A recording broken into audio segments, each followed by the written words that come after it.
Subscribe to our channel and press the bell icon so that you never miss any video lesson from Rao's IAS Study Circle. Join the official Telegram channel of Rao's IAS Study Circle to stay updated and get all the materials on the Telegram.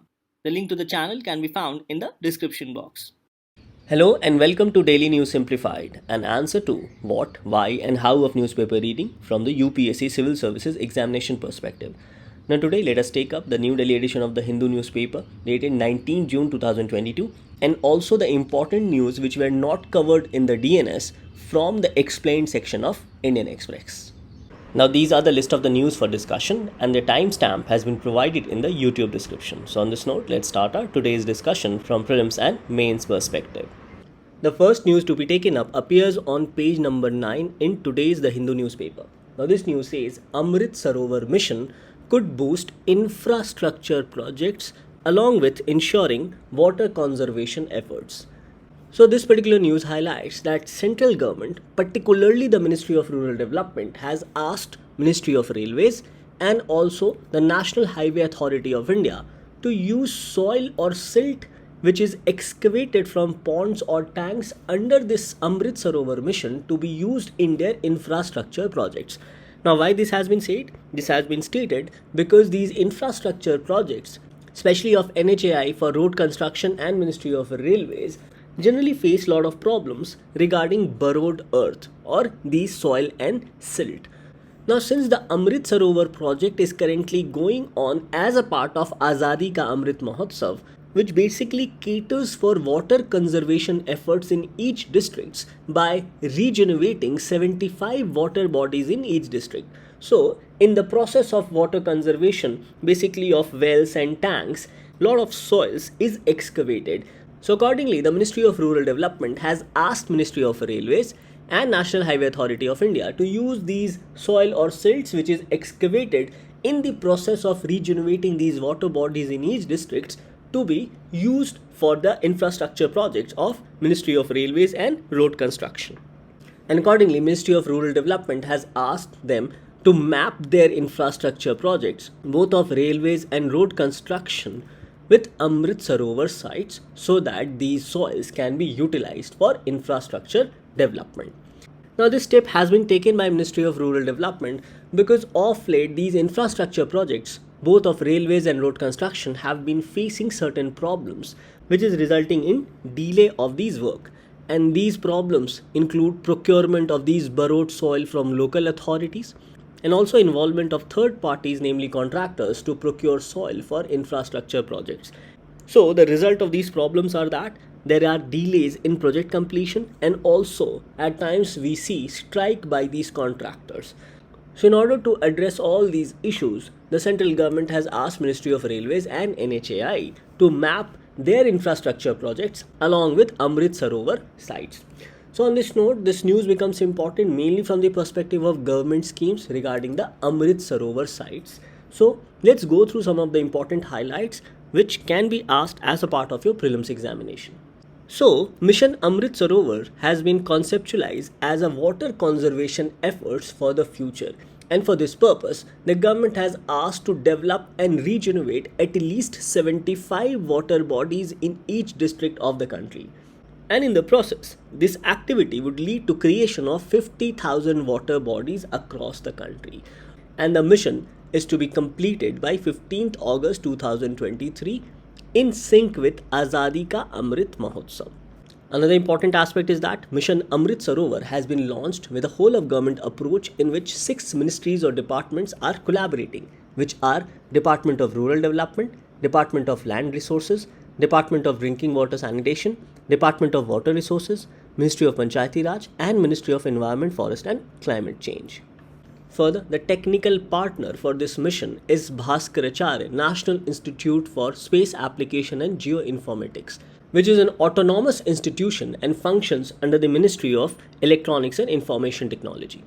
Further, the Amrit Sarovar mission works by refocusing on various existing schemes of the government such as MG Narega, grants allocated through the 15th Finance Commission, since these activities are mainly taking place at local levels, through the Pradhan Mantri Krishi Sinchai Yojana and its various sub-schemes such as Watershed Development Component, Har Khet Ko Pani, and also through the state's own schemes, that is own schemes of state government. Now, another very important part of Mission Amrit Sarovar is that it seeks participation from citizens and also NGOs to supplement efforts for water conservation. And accordingly, the government encourages participation from citizens and NGOs to rejuvenate water wells and tanks. So these can be said to be some of the important highlights of Mission Amrit Sarovar. Now, the technical partner for Mission Amrit Sarovar is Bhaskaracharya National Institute for Space Applications and Geoinformatics. So on this note, let's also understand some of the important highlights about this institute. So this is an autonomous institute or autonomous scientific society registered under the Societies Registration Act of 1860 under Ministry of Electronics and Information Technology. Now, the institute basically functions under the three domain areas, namely satellite communication, geoinformatics, and geospatial technology. So, as a part of its mission, it provides specialized services and solutions in implementing map-based geographic information system. The institute also works in close coordination with government ministries and state government departments or agencies, and accordingly, this institute has emerged as a national level agency to use satellite communication and space and geospatial technologies for planning and developmental activities in various sectors of the government. So these information about Bhaskaracharya National Institute for Space Applications and Geoinformatics also becomes important, as questions can be asked on these aspects also in your prelims examination. Now, based on our discussion so far, these becomes your practice question for your prelims examination. So the first practice question for today is, in the context of Amrit Sarovar mission, consider the following statements. First, it aims for water conservation by rejuvenating wells and tanks in all districts across India. Second, Niti Aayog is the technical partner for the mission. And third, the mission works through schemes such as MG Narex, Pradhan Mantri Krishi Sinchai Yojana and its components, grants allocated by 15th Finance Commission, etc. So the question is, which of the statements given above are correct? Options are A, 1 and 2 only, B, 2 and 3 only, C, 1 and 3 only, and D, 1, 2 and 3. The second practice question says, consider the following statements. First, Bhaskaracharya National Institute for Space Application and Geoinformatics is an autonomous scientific society. Second, the institute provides a full complement of specialized services in implementing end-to-end space and geospatial technology-based applications. The question is, which of the statements given above are correct? Options are A, 1 only, B, 2 only, C, both 1 and 2, and D, neither 1 nor 2.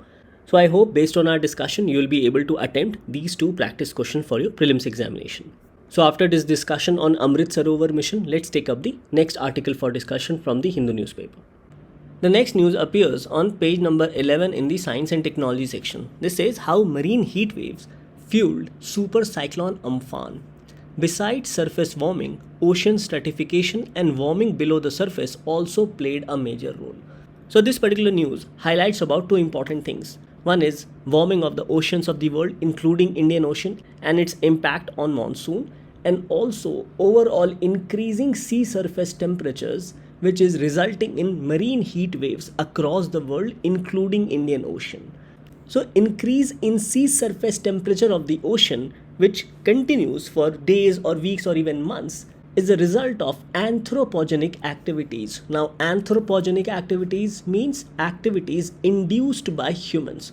So because of activities induced by humans, the atmosphere is warming. And according to studies, we have found that 90% of the extra heat that has been trapped in the climate system has been absorbed by the ocean. And because the oceans are absorbing these excessive heat caused due to human-induced activities or anthropogenic activities, oceans are warming globally from surface to deeper layers.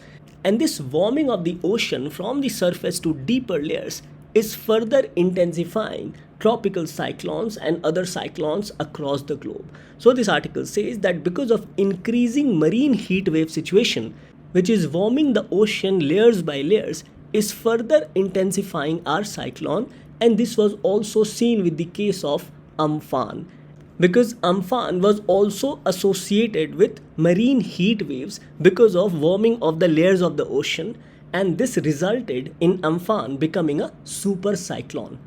So climate change induced by human related activities have resulted in increase in overall temperature of the oceans, and this has increased the temperature of oceans from surface to greater depths. and this overall has resulted in warming of the ocean. Now, excessive warming of the ocean will have the following impacts, as intensity and frequency of ocean related events such as cyclones will increase, and increased intensity of cyclones will displace people living near the coast.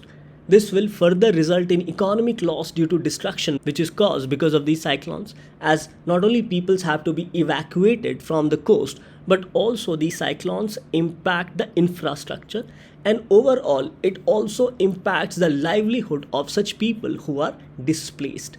So because of ocean warming, intensity of tropical cyclones have increased, which is resulting in loss of livelihood and resources. Now, warming of the ocean will also result in rising sea levels, melting of glaciers, and also we will witness a change of weather pattern across the globe, including change of monsoon patterns in India because of marine heat waves which is found along the Bay of Bengal and also in the Indian Ocean region. So as already stated, that continued increase in surface temperature of the ocean or warming of the ocean layers by layers for a continuous period of over months results in marine heat waves. Now, existence of continuous marine heat waves will result in killing of the fish, will result in coral bleaching, it will increase cyclones as we have seen in the case of Amphan, and it will also have socioeconomic impact as it will not only result in destruction and losses, but also it will displace people from their habitat. Now, based on continuous marine heat waves, this article highlights about extreme events and compound extreme events in the oceans across the world. So extreme events in the oceans include marine heat waves and tropical cyclones. However, when these extreme events are combined or get merged, this results in a compound extreme event. So co-occurrence of multiple extreme events such as marine heat waves along with tropical cyclones can result in a compound extreme event. For example, Cyclone Amphan, as it was a merger of both marine heat wave and tropical cyclone. So studies which have been conducted highlighted that high sea surface temperature facilitated rapid intensification of the cyclone within 24 hours, and very quickly this cyclone became a super cyclone as the wind speed crossed 220 kilometers per hour. Now, another reason for compound extreme events includes warming of the lower layers of the oceans. So it says that warming of lower layers plays key role in intensifying the cyclone, which happened in the case of Amphan. Now, this article makes a comparison of Amphan and Fani and stated that in the case of Cyclone Fani in the year 2019, marine heat waves were not there, and lack of marine heat wave did not turn Cyclone Fani into a super cyclone. So talking about impacts on India of marine heat waves, as we have witnessed increased sea surface temperature of Bay of Bengal and also of the Indian Ocean. So it highlights that marine heat waves, which are periods of increased temperature over seas and oceans in the Indian Ocean region, have increased significantly in the past few decades. And marine heat waves have been recorded in surface and deep waters across all latitudes and in all type of marine ecosystem. It further says that such heat waves are caused by an increase in the heat content of oceans, especially in the upper layers, and are of one of the major result of human induced global warming effect. It further says that during a marine heat wave event, the average temperature of the ocean surface up to a depth of 300 feet rises up to 5 to 7 degrees Celsius above normal. And according to a study, it showed that 85% of corals in the Gulf of Mannar near Tamil Nadu coast got bleached after marine heat wave hit it in May 2020. It further says that in the Indian Ocean region, the worst affected areas were its western part and northern part of Bay of Bengal, according to a particular study.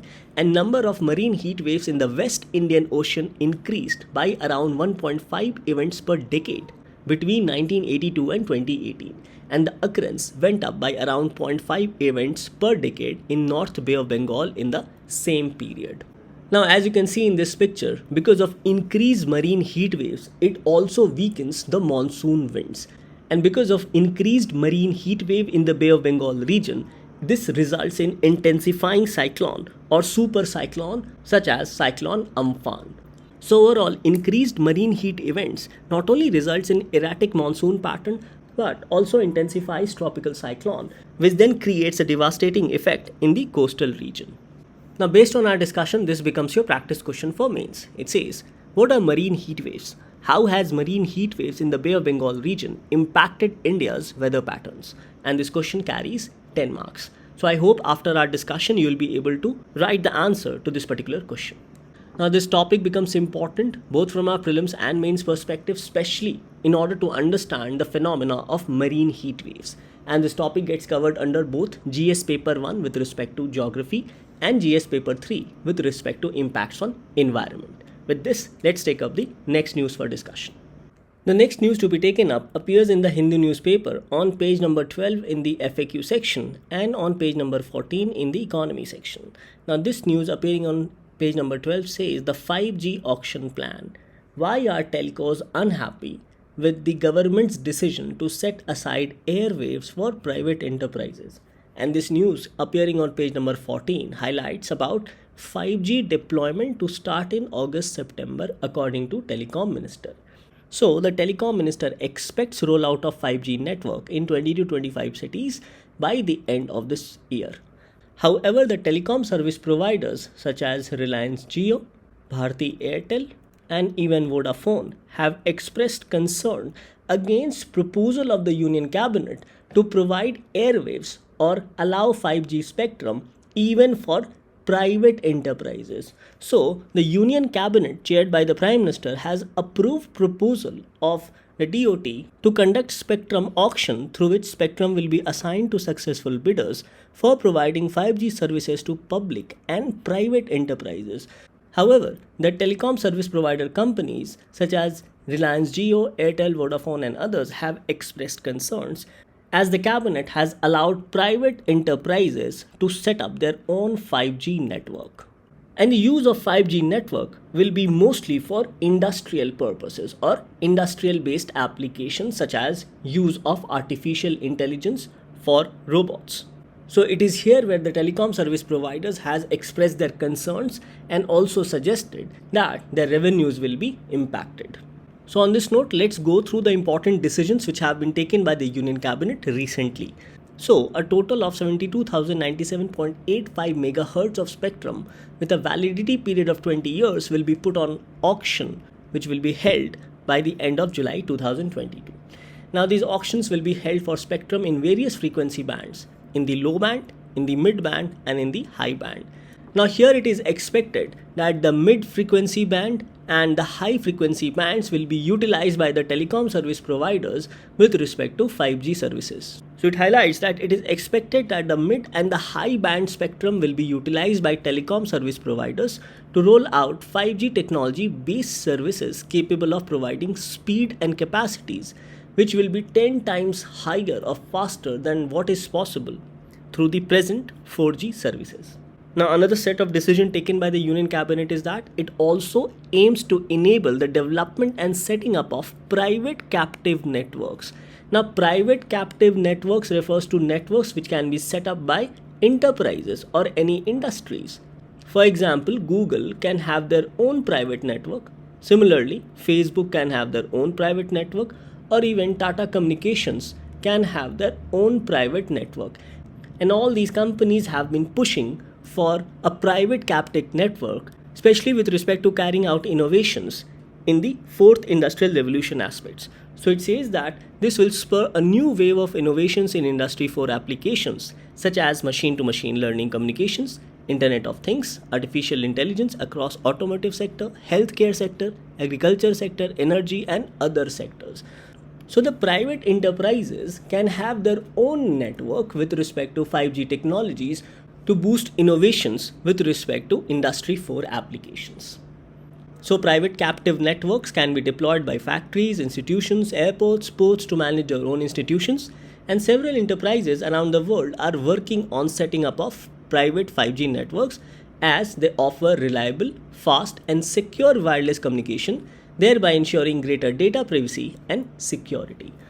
So these enterprises are looking forward to a private network not only to boost their research and innovation, but also to ensure data privacy with respect to their innovations.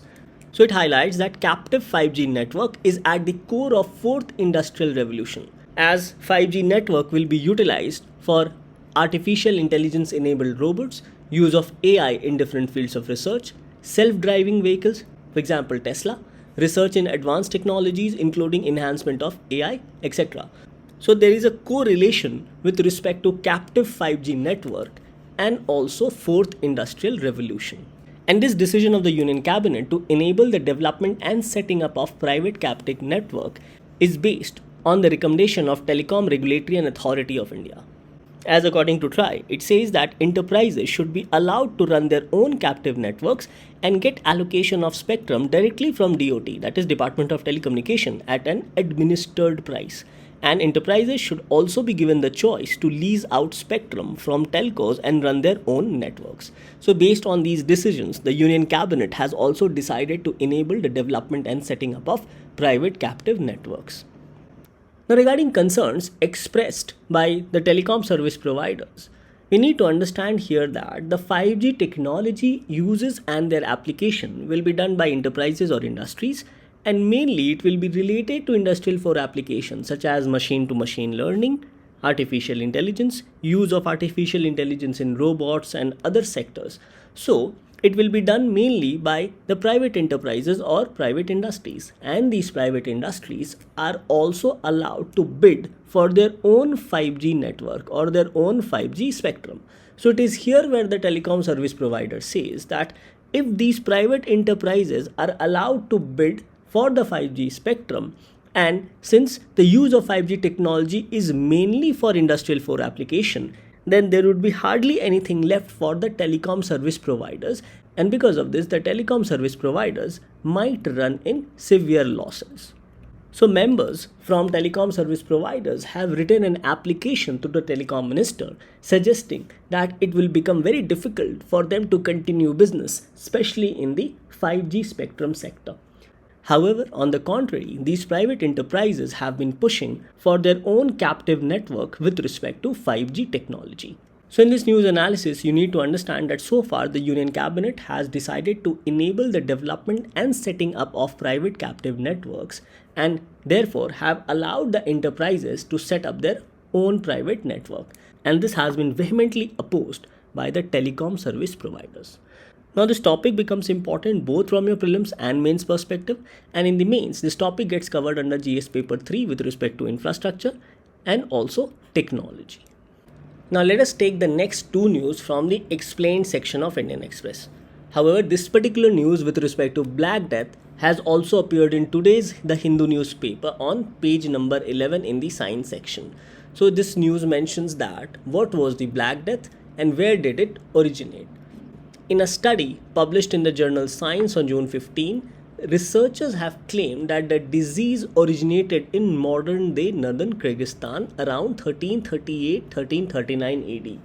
Now, earlier it was believed that Black Death, which resulted in plague, originated around China and it spread from China through the trade route. So this particular news says that a strain of Yersinia pestis, which is the bacteria causing Black Death, has been traced back to 14th century outbreak in what is known as Kyrgyzstan. The area was located on the Silk trade route, which might have helped the Black Death pandemic to spread westwards, that is towards Europe. So a group of researchers found symmetry of a trading community where it was written that the victims died of unknown pestilence. Now pestilence refers to an epidemic.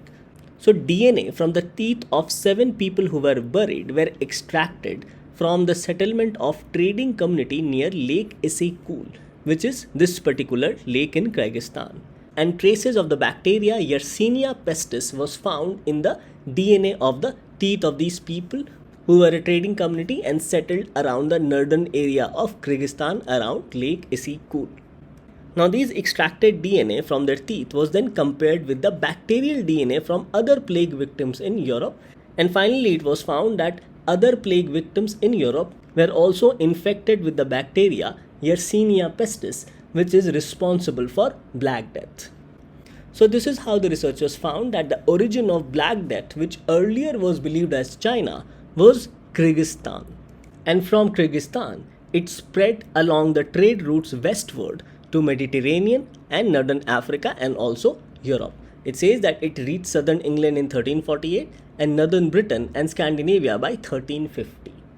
Now regarding the symptoms of Black Death, it says that Yersinia causes 3 types of plague in humans: bubonic, pneumonic and septicemic. Now bubonic plague causes fever, fatigue, shivering, vomiting, headaches, giddiness, intolerance to light, pain in the back and limbs, and also sleeplessness, apathy and delirium. Now it causes buboes, which means one or more of the lymph node becomes tender and swollen, usually in the groin areas. Further, Yersinia pestis also causes pneumonic plague, which affects lungs and causes symptoms similar to those of severe pneumonia. And the symptom includes fever, weakness, shortness of breath. Fluid fills the lungs and can cause death if untreated. And other symptoms may include insomnia, stupor, a staggering gait, speech disorder, and loss of memory. Next is septicemic plague. Now this is an infection of the blood and symptoms include fatigue, fever and internal bleeding. So these are some of the symptoms with respect to Yersinia pestis, which is a bacteria. And the bacteria Yersinia pestis, which caused Black Death, was found from the DNA of a trading community who were buried near Lake Isyk-Kul in the northern part of Kyrgyzstan. So now researchers are confirmed that Black Death originated in Kyrgyzstan around 1338 to 1339 AD. So this news becomes important mainly from your prelims perspective with respect to general science, as this is a significant development and you should know where Black Death originated. The next news to be discussed also appears in the explained section. Now this says, why is the discovery of microplastics in fresh Antarctic snow troubling? Now microplastic have been found in freshly fallen snow in Antarctica, and this has become a cause of concern. Now about microplastics, they are tiny plastic debris that are smaller than 5 mm in length, which is even tinier than a grain of rice. So microplastic results from both commercial development and also breakdown of larger plastics. However, the problem with respect to microplastic is that they are non-biodegradable, that is, they do not degrade in the environment. And because of this, they become very harmful not only to the environment but also to animals and plants. Now regarding microplastics, there are 2 kinds of microplastics or 2 categories of microplastics. These are primary microplastics and secondary microplastics. So primary microplastics are tiny particles designed for commercial use such as cosmetics, microfibers shed from clothing and other textiles such as fishing nets. And secondary microplastics are that particles which results from the breakdown of larger plastic items such as water bottles, fishing nets, etc. So this breakdown of plastics can be due to exposure to environmental factors, sun's radiation or even ocean waves. Now pollution of microplastic is found in air, land and also in water. And because of this, it becomes a threat to all the living species in air, land and also water. So according to this new research, microplastics were found in freshly fallen snow in Antarctica. So it says that a study found an average of 29 particles of microplastic per liter of melted snow. And higher percentage of microplastics in freshly fallen snow were found close to the base station. So it says that there was much larger concentration of microplastics in the sample next to local base camps such as Scott Base, McMurdo Station in the Ross Island as compared to remote sites or faraway sites. And one of the major reasons of airborne microplastic were local research stations where people were living, and this was because of the clothing worn by these people, broken fragments of plastic equipments and also mismanaged waste.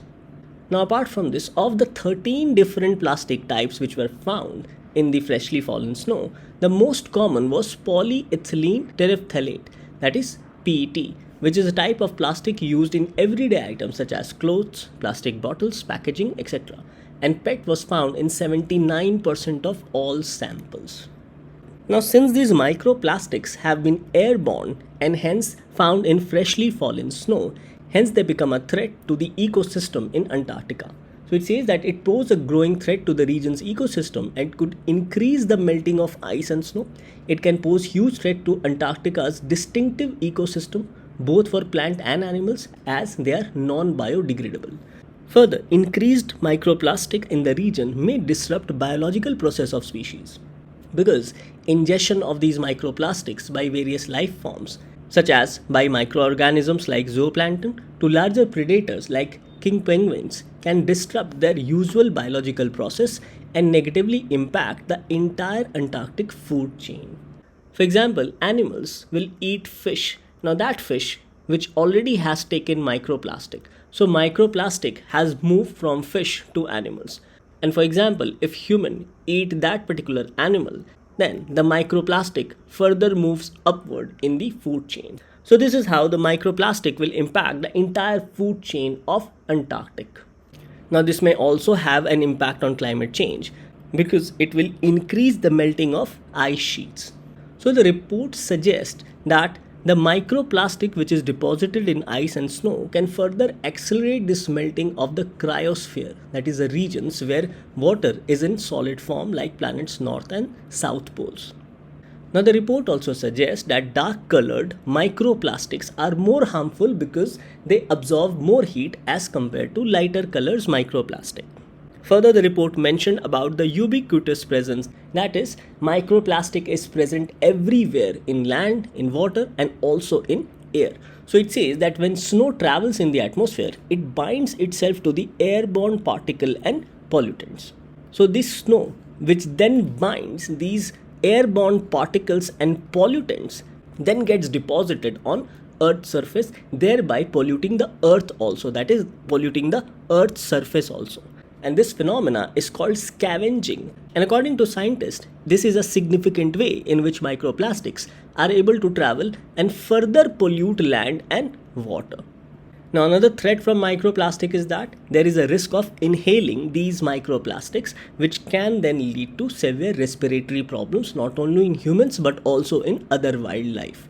So, these can be said to be some of the threats from microplastics.